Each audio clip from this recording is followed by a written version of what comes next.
This next screening tool is the Student Risk Screening Scale. And this is a free access screening tool, also developed out of University of Oregon, developed by a man named Tom Drummond, and it was been available since 1994.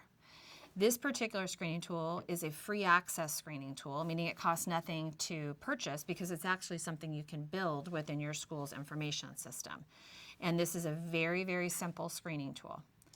This particular one has 7 items, and it is these items listed here. And each student in a school is rated on just those 7 items at those 3 time points using that Likert type scale.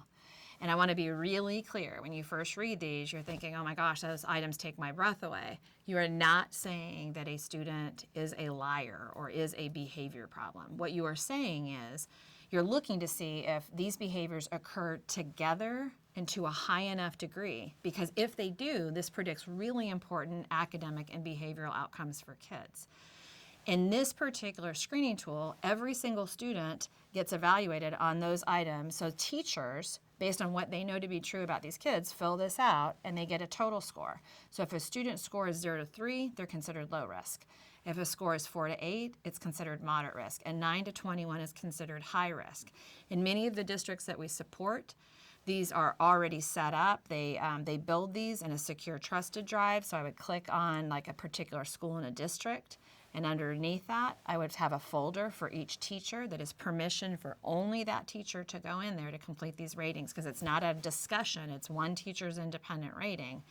Some districts will do it where the ID number is placed on the folder so that as people get married or unmarried, that ID number doesn't change. I click into that folder and there's a spreadsheet, and that spreadsheet is where my students' names and ID numbers are pre-populated, and you rate across, not down. And we'll have another opportunity for you to learn more about the logistics, but for today, just keep in mind this big idea. It's just those items, and they predict very important outcomes for kids. This is an example of what it would look like if you were to click into one of the folders, and ideally these would be pre-populated with students' names and ID numbers. And then you would rate across. So in this illustration in front of you, you see that that one student had a 0, meaning that their teacher had no knowledge that that child had stolen anything in the past. And each of these items will surprise you in the sense that there is not an operational definition for each, which is initially unsettling, but it has really strong predictive validity. And as I mentioned, each student gets a total score that places them into one of those categories. Here are data from a middle school where they've been screening for some time. They've been screening since 2004. And the first time they screened, they had 77% of their kids in their school placed in that low risk category, 17% in the moderate, and 6% in high. And as you look at these data in front of you, you see that the green bar tends to get bigger over time, suggesting that as the school is implementing their Tier 1 efforts with fidelity, you're starting to see an increase in the percentage of kids in low risk. And I do feel like I should tell you, when you're looking at 2008, that those results are not typical. You would expect that those would be about 3 to 5% of kids in the high risk category and about 10 to 15% in scoring in the yellow, if you would. Now that particular school, when they started to see that slight increase in risk, they're like, oh my gosh, what's going on? The first thing they did is they went back to their treatment integrity data, and they realized that as they had been hiring new teachers through the years, they had forgotten to train the teachers in the full aspects of their Tier 1 efforts. So they did a booster session, retrained their school, and the next year they're back on point again. And I want to mention, when you look at these data, one of the reasons I think this school was entirely successful was because of strong leadership on their team, and also because they took in that social validity information twice a year in fall and spring and used it to make revisions at the end of every year. So they were constantly using that continuous improvement feedback loop. Now, if you look at the 2011 data, you see there are 12 kids in the high-risk category, 20 in the moderate-risk category. So these pieces of information would be used in conjunction with other information, like how are they doing in terms of grade point average, how are they doing in terms of attendance, to see what additional needs they might have. I have so much respect for this team. The person that is currently principal at the school, he used to be the vice principal when he first started these efforts. And he had told me at one point that he feels like his job had shifted dramatically, that he used to be a disciplinarian and now he saw himself as an interventionist, meaning that he was using these data to be proactive, actually searching for kids that might need extra support. Now, when they first started screening, this was one of the first middle schools in the country that started using this measure, which was initially designed for use just at the elementary level. And now there's been multiple validation studies showing how well this works in middle and high schools. But if you look at this particular slide, it will show you information on how well it predicts how kids do. So teachers completed that first rating, and it was just first period teachers. So they as a team decided, and the team included an administrator with decision-making authority, 2 gen ed teachers, a special ed teacher, and some outside support people, and they met regularly to install these practices in their school. Now, one of the things that they did is after they did their fall rating, and it was first period, as I mentioned, they picked first period because there was also an extra 10 minutes of homeroom time attached to it, so they felt like that was the period that had the most contact time with students. So we waited to the end of that academic year and waited until the year had progressed. And at the end of the year, we went and collected information on every single student in the school, all using ID numbers, not student names.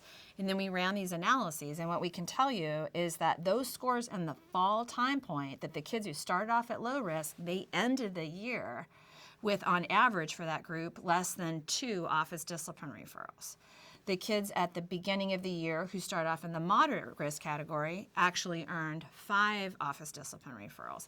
And the kids that started off the year in the high risk category actually earned on average 8 office discipline referrals. So that information on screening actually predicted how well those kids did that year in terms of earning office discipline referrals. It also predicted the average number of days that they were spending in on-campus suspension. Then for every teacher who feels like, hey, that's nice, but I've got to focus on my academic core so that I can meet my obligations for my state testing, I understand that. But if you look at these data, those same scores actually predicted how kids ended the year academically as well. So for example, looking at this, the kids in the low risk group ended the year with a 3.35 grade point average. And the students in the moderate and high risk categories had GPAs of 2.63 and 2.32. And there's no statistically significant differences between those means, which means that any sign of risk at the beginning of the year is jeopardizing kids academically, so we need to intervene. And in middle school, I'm a former middle school teacher, the way kids fail middle school is by not doing their stuff. So when you look at these data on the average number of classes failed in those groups, if you look at it, the kids that began the year in the low risk category, they failed on average less than 1 class over that course of the year. The kids in the moderate risk, they failed almost 3, and the kids at the high risk failed almost 4. So the question becomes, is it worth your time to do these screenings to detect who's going to have challenges? And I think almost unequivocally, people say yes, it's worth the time, particularly when you think about the fact that the first screener that I showed you takes about 45 minutes to do, and this one takes about 15 minutes. So it's less than 1 faculty meeting to be able to get that information. Since this time, we've also done studies at the high school level as well, and in several other middle schools, and I want you to know that those predictive validity analyses yield the same information. So the short story is that information predicts how kids do academically and behaviorally across the grade span. A common question that comes up for me is, well, are those capturing the same kids? Does that longer one work as the same as the shorter one? And I again want to say I think that first one is absolutely the gold standard for systematic screening. But I also want you to know that the analyses that we've recently done suggest that if you're looking for kids with acting out behavior, those 2 tests are working pretty well, like to capture the kids with externalizing behavior patterns. So the one I just showed you with those 7 items was not intended to capture kids who have internalizing issues. It was more focused on externalizing behavior. When I compare those 2 screening tools, if I want to see how well they work, you do these things called ROC curves, and it's receiver operating curves. And basically the way it works is if I wanted to determine if like Nathan or Katie or Abby is at risk, I can flip a coin and be right half the time, heads or tails. My goal with these screenings is to improve chance estimates. So I want to improve above this 50% line. So if you look at these dots on this graph, these represent scores on the SRSS as compared to the SSBDs acting outside. And these actually suggest that these improve chance estimates by 0.45. So it means that these screening data are working equally well to detect kids with acting out behavior. Surprisingly, although it wasn't intended to do so, those original 7 items were also actually doing a fairly decent job of capturing kids who have internalizing issues, and it improved chance estimates by 30%. Perfect prediction would have been falling in this entire box.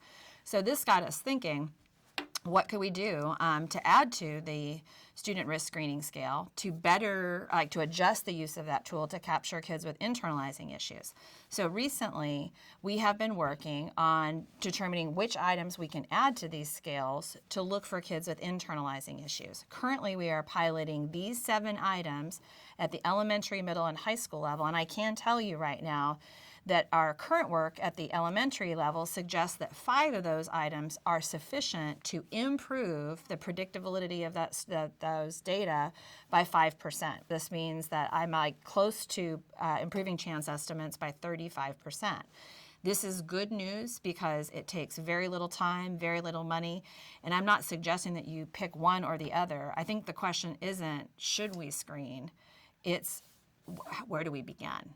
Knowing now that we can use these screening tools and look for kids who are on track to have some struggles, we want to know which screening tool to put in place. Now, in terms of the work at the elementary level that's been done to date, if you were looking elementary, middle, or high school, those cut scores that I already showed you can be used to put kids into groups. So if you look 0 to 3, low risk, 4 to 8, moderate risk, 9 to 21, high risk. And we've also learned right now that of those 5 items that work for internalizing issues at the elementary level, these are the cut scores. And these are preliminary in nature. We have 1 study published on this, and we've encouraged additional inquiry in this area. But those cut scores are, if you score 0 to 1, you're at low risk, 2 to 3, you're at moderate, and 4 to 15, you're at high risk. And the reason why this is important is because now we can look to see how kids are performing.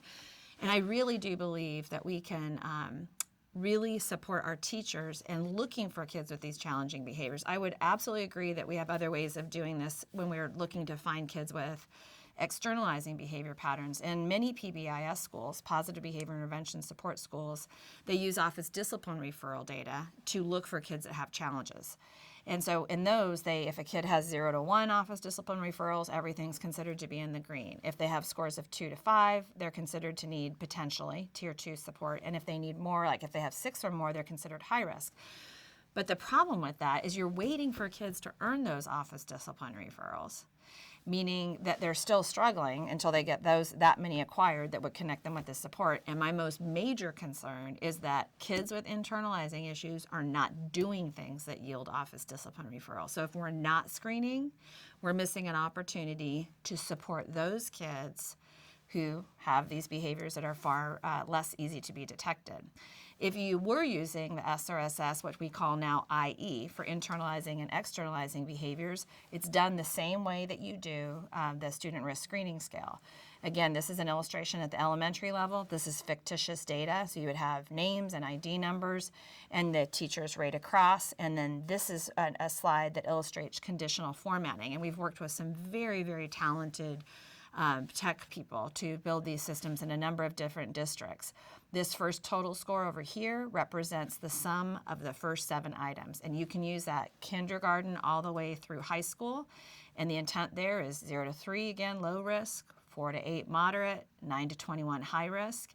And then this second column of totals, right now we're just looking at this at the elementary level, but again, these are 0 to 1 is low, 2 to 3 is moderate, and 4 to 15 is high. And we're not yet doing decision making with combined scores.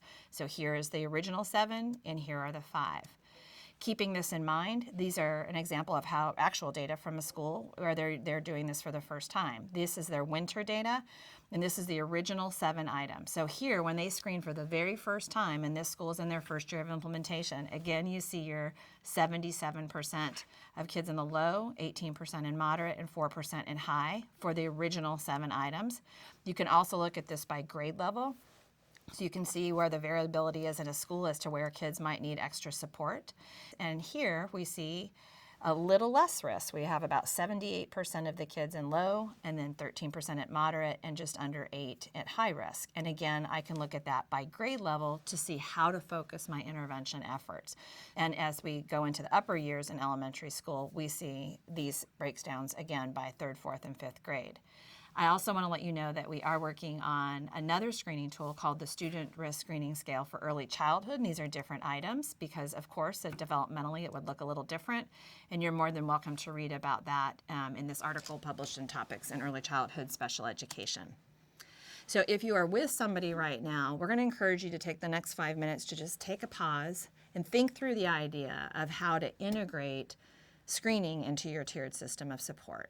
If you're by yourself, we encourage you just to jot down a few notes and the remaining questions that you might have regarding systematic screening, and we'll catch you back in just a few minutes.